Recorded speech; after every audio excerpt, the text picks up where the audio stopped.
دین اسلام وہ مذہب ہے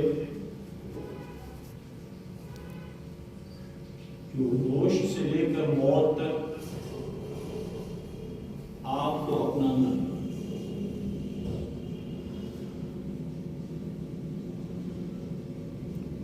اسلام ایک ایسا مذہب نہیں ہے جیسے کہ دیگر مذاہب کی کچھ رسومات ہوتی ہے کہ جی اتوار کے دن آپ چلے گئے کسی کلیسا میں گھنٹے بنٹے بجا کر آپ واپس چلے آئے، آپ کی عبادت ہو گئی۔ اسلام ایسے نہیں ہے۔ اسلام تو ہوش سے لے کر موت تک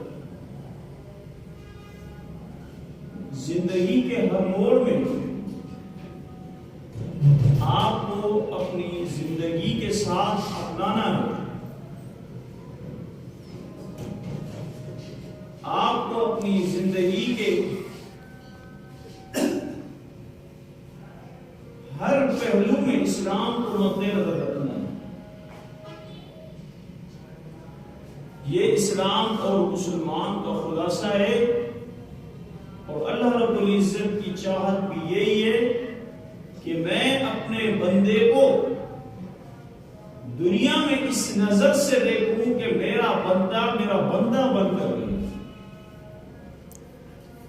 دعا کریں کہ خالق کائنات اور آپ کو حقیقی معنی میں رب ذوالجلال کا بندہ بننے کی توفیق نصیب فرمائے۔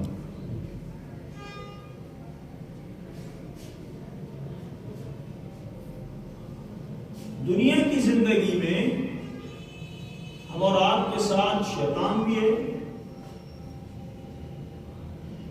جو ہمہ وقت ہر گھڑی ہر لحظہ ہمارے ساتھ ہے، وہ ہماری جان نہیں چھوڑتا۔ یہاں تک کہ نبی مکرم صلی اللہ علیہ وسلم نے فرمایا کہ شیطان انسان کی رگوں میں اس طرح دوڑتا ہے کمجرِ الدم، جس طرح خون دوڑتا ہے، جس طرح خون دوڑا کرتا ہے، اس طرح شیطان انسان کی رگوں میں دوڑتا ہے۔ ہر وقت وہ دل کے بائیں طرف بیٹھا ہے، وہ مچھر کی سونڈ کی طرح اپنی سونڈ اس دل پر جمائے ہوئے ہیں۔ جب بھی آپ اللہ کا ذکر کرتے ہیں من شر الوسواس الخناس کو پیچھے ہٹتا ہے۔ تو سب سے بڑا دشمن ہمارا شیطان ہے۔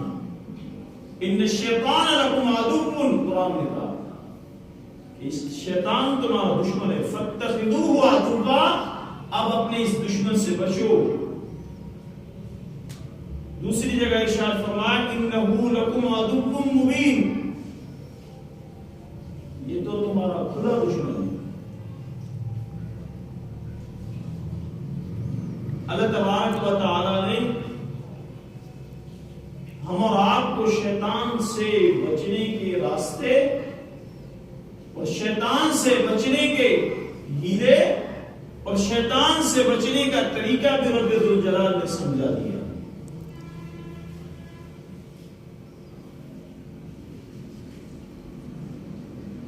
اللہ تبارک و تعالی ہم اور آپ کو شیطان کے ہیلوں اور بہانوں سے اور شیطان کے حملوں سے ہمیشہ کے لیے بچنے کی توفیق نصیب ہوگا. اب آپ ذرا اندازہ لگائیں، ایک ہم اور آپ کا دشمن، دوسرا 24 گھنٹے کا دشمن. ویسے آپ کا اور ہمارا کوئی سڑک پر دشمن ہو تو ہم سڑک بدل لیں گے، چاہے کہ مجبوری ہے کہ سڑک چھوڑ گیا دوسری سڑک پہ چلے جائیں گے، دشمن سے بچ جائیں گے. لیکن یہ ایک ایسا دشمن ہے جو نماز میں بھی آپ کے ساتھ رہتا ہے. نبی مکرم صلی اللہ علیہ وسلم نے فرمایا جب مؤذن آذان دیتا ہے تو شیطان بھاگتا ہے، پھر جب نماز کی تکبیر ہونے لگتی ہے، تکبیر ہوتی ہے، پھر شیطان بھاگ جاتا ہے. لیکن جب آپ نماز پڑھتے ہیں شیطان آتا ہے آپ کے دل میں وسوسے ڈالتا ہے، اس کو فلاں بات یاد کرو، فلاں یاد کرو، فلاں یاد کرو. آپ نے فرمایا حتیٰ کہ اس نمازی بیچارے کو اتنا پتہ بھی نہیں رہتا کہ میں نے کتنی رکعتیں نماز پڑھی، اتنا پتہ نہیں. جتنا بڑا دشمن ہے، اتنے بڑے دشمن سے بچنے کے لیے کتنی بڑی سیکورٹی کی ضرورت ہے، اتنی بڑی حفاظت کی ضرورت ہے. اور وہ آپ بچ سکتے ہو. اللہ تبارک و تعالی ہم اور آپ کو شیطان کے حملوں سے اور شیطان کے مکر و فریب سے ہمیشہ بچنے کی توفیق نصیب فرمائے.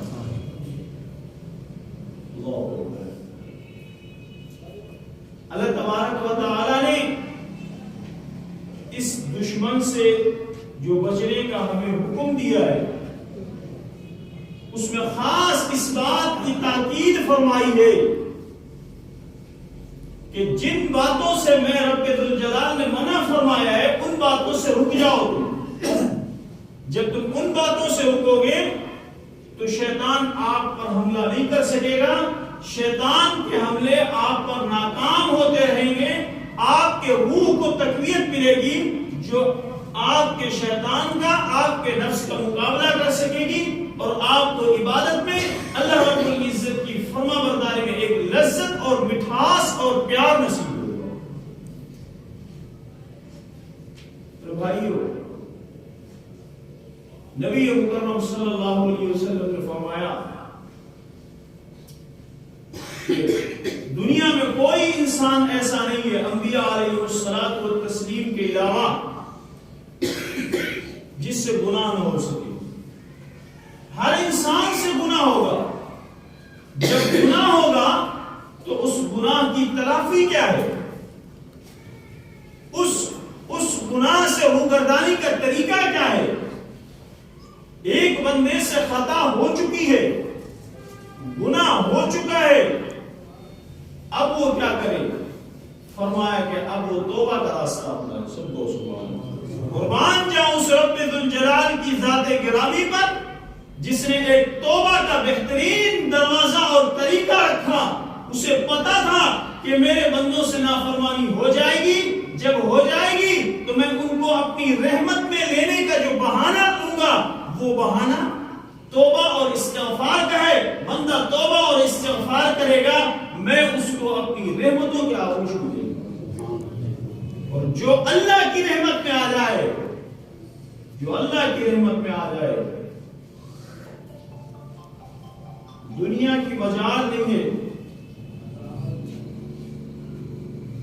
کہ وہ اللہ کی رحمت سے اسے کوئی پھر دور کر سکے. اللہ تبارک و تعالی نے فرمایا یوم لا یغنی مولا عن مولا شیئا ولا هم ینصرون. یہ قیامت کے دن ایسا ہوگا کہ جس دن کسی کا کوئی مددگار جس کو وہ دنیا میں اپنی نظر سے مددگار سمجھتا تھا، دنیا کی اپنی نظر میں دنیا میں جس کو اپنا خیر خواہ سمجھتا تھا، اس قیامت کے دن میں کسی خیر خواہی کی کوئی خیر خواہی اسے کام نہیں ملے گی. کوئی اسے اللہ رب العزت کی پکڑ سے بچا نہیں سکے گا. الا من رحم اللہ، وہ بچ سکتا ہے جسے اللہ رب العزت اپنی رحمتوں کے آغوش میں لے گا.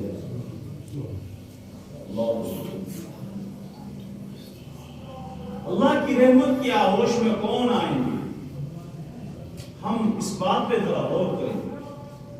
اللہ تبارک و تعالی نے کلام مقدس میں اس کا خود ہی تذکرہ فرمایا ہے.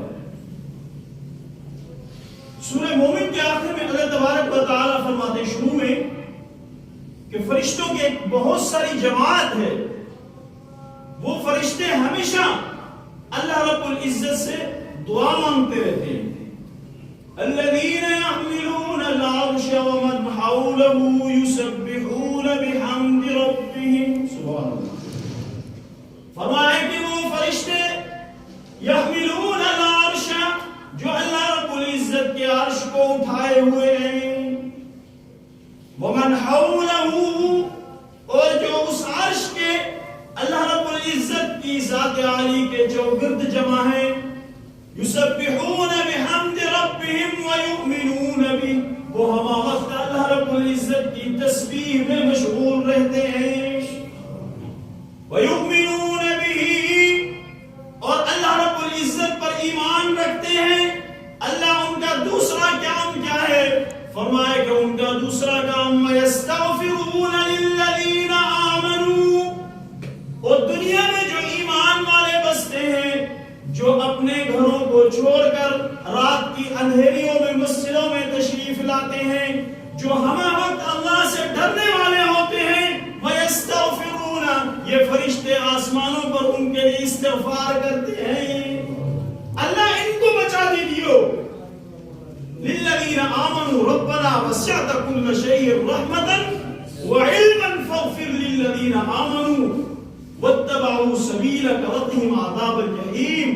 اللہ رب العزت سے دعا مانگتے ہیں، اللہ رب العزت وقهم عذاب الجحیم، ان کو قیامت کے ہولناک منظر کے دن جہنم کے عذاب سے بچا دیجیے. یہ فرشتے ایمان والوں کے لیے دعائیں کرتے ہیں. دعا کریں کہ اللہ تبارک و تعالی اس دعا کا حصہ ہم اور آپ گناہگاروں کو کرنے کی توفیق نصیب فرما دے. اللہ اس دن بچے گا کون؟ یہ فرشتے کہہ رہے وَقِهِمُ السَّيِّئَاتِ، اللہ ان ایمان والوں کو گناہوں سے بچا لیجیے. اللہ یاد رکھیں، ایمان لانے کے بعد اصل چیز گناہ سے بچنا ہے. ایمان والا نیکی تو کرے گا ہی کرے گا. ایمان لانے کے بعد ایمان والے میں یہ تصور بھی ہم نہیں کر سکتے کہ وہ نماز نہیں پڑھے گا، کہ وہ روزہ نہیں رکھے گا، کہ وہ اچھے کام نہیں کرے گا.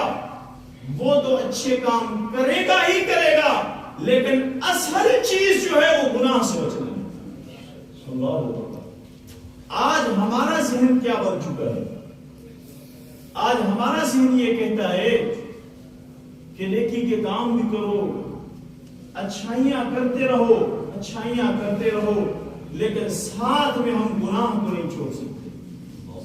جو سب سے بڑی بیماری ہمارے لیے ہے، آپ کیا کہہ سکتے ہیں اس مریض کے لیے جس مریض کو طبیب نے، ڈاکٹر نے کہہ دیا ہے کہ آپ پرہیز کریں فلاں چیز کے کھانے سے، میری میڈیسن بھی استعمال کرتے رہو، میری دوائی بھی کھاتے رہو، اور جس چیز کے کھانے سے میں نے منع کیا ہے اس سے آپ بچتے رہو، وہ چیز آپ تناول نہ فرمائیں. وہ چیز آپ نہ کھائیں. اگر آپ کھائیں گے تو طبیب ڈاکٹر صاحب کہے گا بھائی آئندہ میری طرف نہیں آنا, آپ کی بیماری کم نہیں, آپ کی بیماری بڑھتی ہوئی چلی جائے گی. اللہ نے کہا ہے میرے ایمان والے بندو اور میری ایمان والی بندیوں, نیکیوں پہ نیکیوں کرتے رہو, اچھائیوں پہ اچھائیاں کرتے چلے جاؤ, نمازوں پہ نمازیں پڑھتے چلے جاؤ, قرآن کی تلاوت پہ تلاوت کرتے چلے جاؤ. لیکن یاد رکھنا ان نیکیوں کا اجر, ان نمازوں کا ثواب, ان اچھائیوں کا اجر آپ کو اس وقت کام دے گا جب آپ گناہوں سے بچیں گے. سب سے بڑی بیماری فرمائے تو گناہ. وَقِهِمُ السَّيِّئَاتِ, اللہ انہیں گناہوں سے بچا لیجئے. وَمَن تَقِ السَّيِّئَاتِ يَوْمَئِذٍ فَقَدْ رَحِمْتَهُ, اور جو گناہوں سے بچ گیا, جو نافرمانی سے بچ گیا, فقد رحمتا, اس پر تو رحم کرے گا ہی کرے گا, اس پر تو تیری رحمتیں برسیں گی برسیں گی. اس لیے انہیں گناہوں سے بچا لیجیے گا. میرے بھائیوں, ہم اور آپ کو چاہیے کہ ہم گناہوں سے بچیں. یقیناً انسان ہے, ہر قدم پر گناہ ہوتا ہے, ہر موڑ پر گناہ ہوتا ہے, ہر لہجہ ہر گھڑی میں گناہ ہوتا ہے. اللہ تبارک و تعالی نے گناہوں کے کچھ مکفرات رکھے ہیں. نبی مکرم صلی اللہ علیہ وسلم نے فرمایا الصدقۃ تدفع الغضب, صدقہ ایک ایسی چیز ہے جو اللہ کے غضب کو پانی کی طرح ٹھنڈا کر دیتا ہے. صدقہ ایک ایسی چیز ہے جو آپ کے گناہوں کو اس طرح مٹا دیتا ہے جس طرح جلتی ہوئی آگ پر آپ پانی ڈالو وہ آگ بجھ جاتی ہے. اس طرح صدقہ آپ کے گناہوں کو مٹا دیتا ہے. اللہ رب العزت کے غصے کو رحمت میں تبدیل کر دیتا ہے. ایک مقام پہ آپ صلی اللہ علیہ وسلم نے فرمایا لوگوں اپنے مریضوں کا علاج صدقے سے کرو. انسان پر جو بیماری آتی ہے, جو تکلیف آتی ہے, وہ اپنی خطاؤں کی وجہ سے آتی ہے. وَمَا ظَلَمْنَاهُمْ وَلَكِنْ كَانُوا أَنفُسَهُمْ يَظْلِمُونَ. اللہ نے کہا ایمان والو, اے مسلمانوں, اے انسانوں, میں رب ذوالجلال کسی پر ظلم نہیں کرتا. وَلَكِنْ كَانُوا أَنفُسَهُمْ يَظْلِمُونَ, لیکن تم لوگ اپنے نفسوں پر, اپنے جانوں پر خود ہی ظلم کرتے ہو. جب ہم ظلم کرتے ہیں, اس ظلم کے نتیجے میں اللہ رب العزت کو ناراض کر بیٹھتے ہیں. اس کے لیے مکفرات ہیں. گناہوں کو مٹانے کے طریقے ہیں. سب سے پہلا طریقہ نبی مکرم صلی اللہ علیہ وسلم نے صدقے کا بتلایا. اور ارادہ کریں انشاءاللہ ہم اپنی طاقت کے بقدر انشاءاللہ صدقہ کریں گے انشاءاللہ. اور اس کے ساتھ ساتھ اللہ تبارک و تعالی نے جس بات کو بیان فرمایا وہ بھی ذرا سن لیجیے. نوح علیہ السلام نے 950 سال تک اپنی قوم کو ڈرایا کہ ڈر جاؤ, اللہ کی مان لو, اللہ کی فرما برداری کر لو. آخر میں کہنے لگے فَقُلْتُ اسْتَغْفِرُوا رَبَّكُمْ, اے ظالموں میں ہر بار تمہیں ڈراتا ہوں, تم بجائے ڈرنے کے مجھے کہتے ہو اللہ کے اس وعدے کو لے آؤ. میں تمہیں کہتا ہوں استغفروا ربکم, آپ اللہ کے حضور توبہ کر لیجئے. انہو کان غفارا, آپ کی 100 سال کی زندگی ہے, 200 سال کی زندگی ہے, 1000 برس کی زندگی ہے, نافرمانی میں گزری ہے. استغفروا ربکم, توبہ کرنا تیرا کام ہے. انہو کان غفارا, معاف کرنے والا تم رب ذوالجلال کو ضرور پاؤ گے. توبہ تو کرو. یرسل السماء علیکم مدرارا, اللہ اکبر. اور اللہ رب العزت کی ذات کو اپنے اوپر مقیس مت کیا کریں. وہ جب راضی ہونے پہ آتا ہے تو بعد میں کبھی کسی سے ناراض نہیں ہوتا. اور یہی اللہ رب العزت نے نبی مکرم صلی اللہ علیہ وسلم کے اصحاب آپ صلی اللہ علیہ وسلم کے جانثاروں سے فرمایا. آپ نے جنگ بدر کے بعد اعلان فرمایا, اے جنگ بدر میں شریک ہونے والے میرے ساتھیوں, اے وہ 313 کی مقدس جماعت, اللہ رب العزت تم سے اتنا خوش ہو گیا ہے، اتنا راضی ہے، اگر آج کے بعد تم نافرمانی کرو، کبھی فرما برداری نہ کرو، پھر بھی اللہ رب العزت نے آپ کے لیے رضا کا فیصلہ فرما دیا۔ وہ جب راضی ہونے پہ آتا ہے، جب راضی ہو جاتا ہے، بعد میں اس کی رحمتوں کی بارشیں برسنا شروع ہو جاتی ہیں۔ یرسل السماء علیکم مدرارا، وہ اللہ رب العزت آسمان کی طرف سے آپ پر رحمتوں کی بارشیں برسائے گا۔ وَيُمْدِدْكُمْ بِأَمْوَالٍ وَبَنِينَ وَيَجْعَلْ لَكُمْ جَنَّاتٍ وَيَجْعَلْ لَكُمْ أَنْهَارًا، تمہارے مالوں کو بڑھا دے گا، تمہاری اولادوں کو بڑھا دے گا، اور تمہاری زندگیوں میں خوشبوئیں اور تمہاری زندگیوں میں راحت لے آئے گا۔ اس لیے میرے بھائیوں، ہم اور آپ کو اللہ رب العزت کے حضور توبہ کرنی چاہیے اور استغفار کرنا چاہیے۔ آپ صلی اللہ علیہ وسلم فرمایا کرتے تھے، طوبى لمن وجد في صحیفته استغفارا کثیرا، میں اپنے جیتے جی اپنی زندگی مبارکہ میں فرمایا اپنے اس امتی کو خوشخبری دے کے جا رہا ہوں جس کے اعمال نامہ میں استغفار زیادہ پایا جاتا ہے۔ اس لیے آپ صلی اللہ علیہ وسلم خود دن میں 70 مرتبہ استغفار فرمایا کرتے تھے۔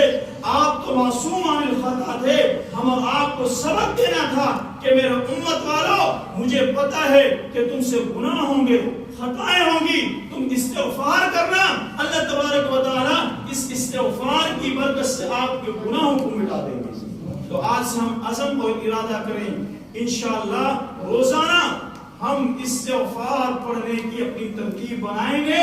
انشاءاللہ کم سے کم 1 تسبیح صبح کو پڑھیں گے، 1 تسبیح شام کو پڑھیں گے، زیادہ سے زیادہ استغفار دن میں 12,000 مرتبہ ہے۔ اس کے مختلف الفاظ احادیث میں آئے ہیں، استغفر اللہ ربی من کل ذنب واتوب الیہ، یہ بھی استغفار ہے۔ استغفر اللہ الذی لا الہ الا هو الحی القیوم واتوب الیہ، یہ بھی الفاظ ہے۔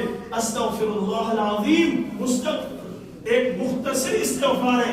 اگر اتنا بھی نہیں آتا تو کم سے کم استغفر اللہ، استغفر اللہ، استغفر اللہ آپ کہتے رہیں۔ 12,000 مرتبہ آپ اگر روزانہ پڑھیں گے تو یہ کثرت کے درجے میں داخل ہو جائے گا۔ جب آپ کثرت کے درجے میں استغفار کریں گے تو پھر ایک مرتبہ اللہ رب العزت کی رحمت کو اپنے آنکھوں سے آپ برسنا خود ہی دیکھتے ہیں کہ کس طرح اللہ کی رحمت برستی ہے۔ دعا ہے کہ اللہ تبارک و تعالی سب سے پہلے مجھے، بعد میں آپ سب کو توبہ استغفار کرنے کی توفیق نصیب فرمائے۔